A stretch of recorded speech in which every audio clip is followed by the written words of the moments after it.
The netters of ancient Egypt are personifications of cosmic laws, and each one is a multidimensional character which, like a crystal, will constantly change colors and patterns depending on the angle you view it from. So a netter is not just about one thing, it's about many things. And as you learn about them, you're learning about the cosmic laws that are in operation throughout the universe, of which you are a very important part.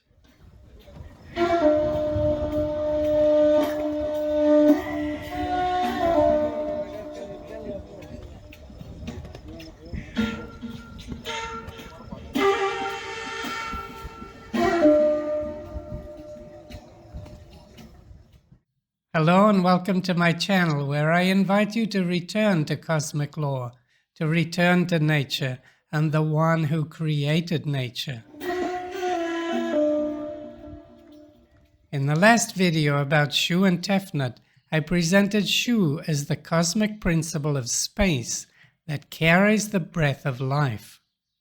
And as the second netter to be revealed in the myth of Iyunu, he represents the number 2 and introduces the principle of duality, that everything appearing after him is subject to. But those are big metaphysical concepts, so let's see how he operates on the human and earthly levels.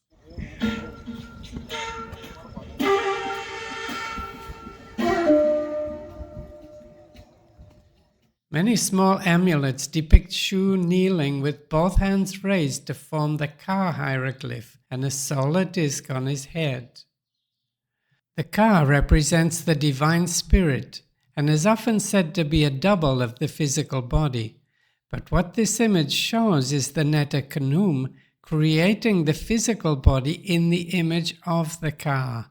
As the Bible says, in the image of God made he man. So at birth, your body is perfectly formed and shaped as a duplicate of your spirit, reflecting exactly how you chose to manifest here on earth. Yet the Ka's double nature also connects it with the number 2 and another aspect of SHU's nature, which is the ego.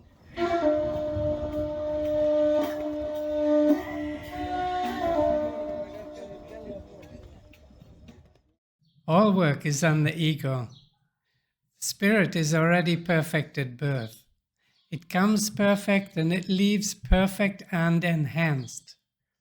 The body is also perfect at birth, with Seth holding all the keys to maintaining it and your Akashic records. So all the work we can do, all progress we can make towards the light is with the ego, which is neutral at birth and serves as a place to store and process our experiences here on earth. But as we grow and develop, it can fill up with the good, the bad, and whatever else, because it's entirely free to do what it wants. And that's why the perfect man, the king that you see enthroned, has created his ego in perfect harmony and alignment with cosmic law.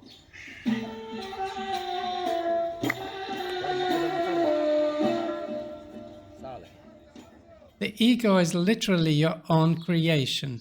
It's what you make of yourself during this lifetime. So this image of SHU with his head framed between the arms of the Ka is exactly how you are presenting yourself to the world right here, right now.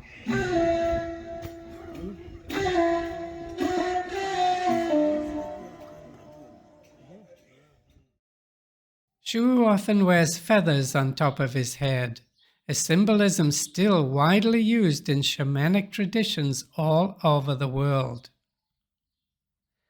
Feathers are the exclusive property of birds and make it possible for them to fly through the air.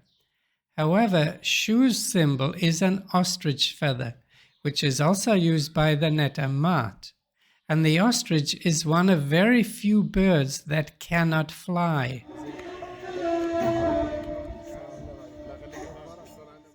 His name is written with 3 hieroglyphs followed by the male netter determinative. The first is a rectangle pronounced sh. that can be plain or filled with a wave or energy symbol, so Egyptologists call it a pool of water. But the waves are vertical, meaning the energy is coming from above, so it could also be plasma, which makes more sense in relation to helium. Here we see it under the throne of Osiris, which is interesting because one of the symbols for Mut is a rectangle with one corner cut off to form a wedge, and it is often placed beneath the throne. Next is an ostrich feather, which is unique in that its barbs carry a static electrical charge that can attract and gather things. So while making them valuable as a duster, their symbolic value lies in connecting the electric charge carried in the air or plasma that we live in. And the superconductivity of plasma is said to be infinite. The third hieroglyph is a quail chick, pronounced oo, and when placed at the end of a word, it indicates plurality. Finally, the male natta determinative reminds us that SHU is a male principle and is therefore contained. So one interpretation of his name is the infinite superconductive electrical charge held in plasma. So when you apply that to the air we breathe in, that should resonate with all of you out there into free energy.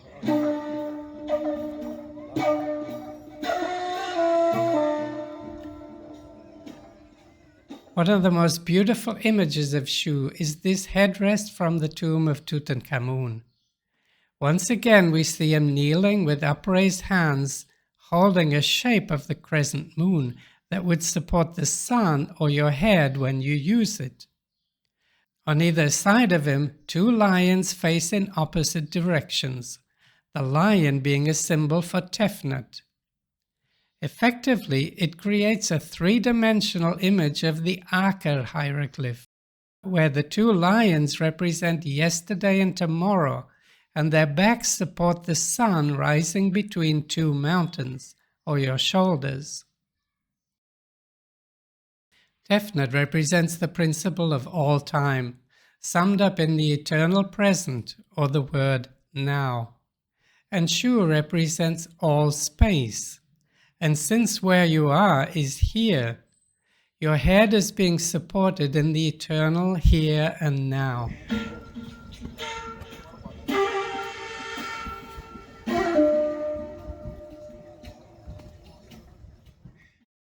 It's really a blessing that so many sacred artifacts from the temple teaching have physically survived. Yet almost nothing remains of the living aspects, such as music, dance, and ritual. However, the Sufi teaching is still very much alive here, and one of their basic ritual movements is made while reciting the phrase La ilaha illallah, or no God but God. It goes like this.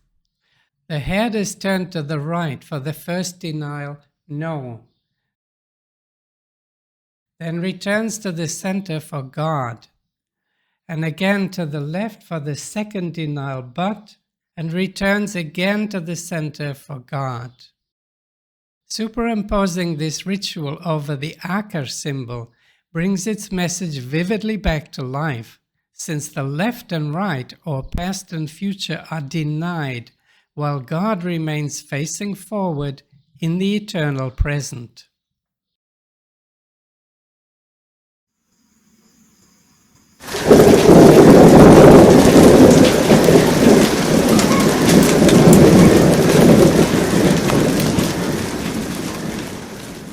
The cause of lightning is static electricity, which is held in the ostrich plume of SHU. And cloud-to-ground lightning is a massive electrical discharge, which comes from above to the earth below, literally to be grounded. And that's exactly what we see here as SHU, with his arms upraised, connects Nut to Geb, making him the plasma channel operating between the two. a lightning bolt always reaches for the highest point. So the benben that sits on top of an obelisk or pyramid is the perfect place for it to strike. And that's precisely where a tomb first appeared in Iunu. And I'll be speaking more about that in the upcoming videos, but I just want to remind you that sacred art is multidimensional. So here's another way to read this image. A baby inside its mother's womb is totally dependent on the umbilical cord that connects her with it.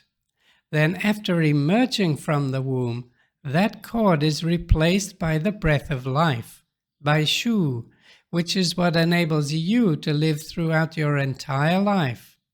It's your vital connection to the outside world and to the Creator. So you see how important SHU is in our daily life, and how bringing awareness to Him or any other cosmic law keeps us connected with all of nature and with the one who created nature. So when you'd like to learn more, click on the like and subscribe buttons, and when you'd like to support the channel, click on the Buy Me a Coffee link in the description below. And keep breathing in that eternal gift that SHU is constantly offering you.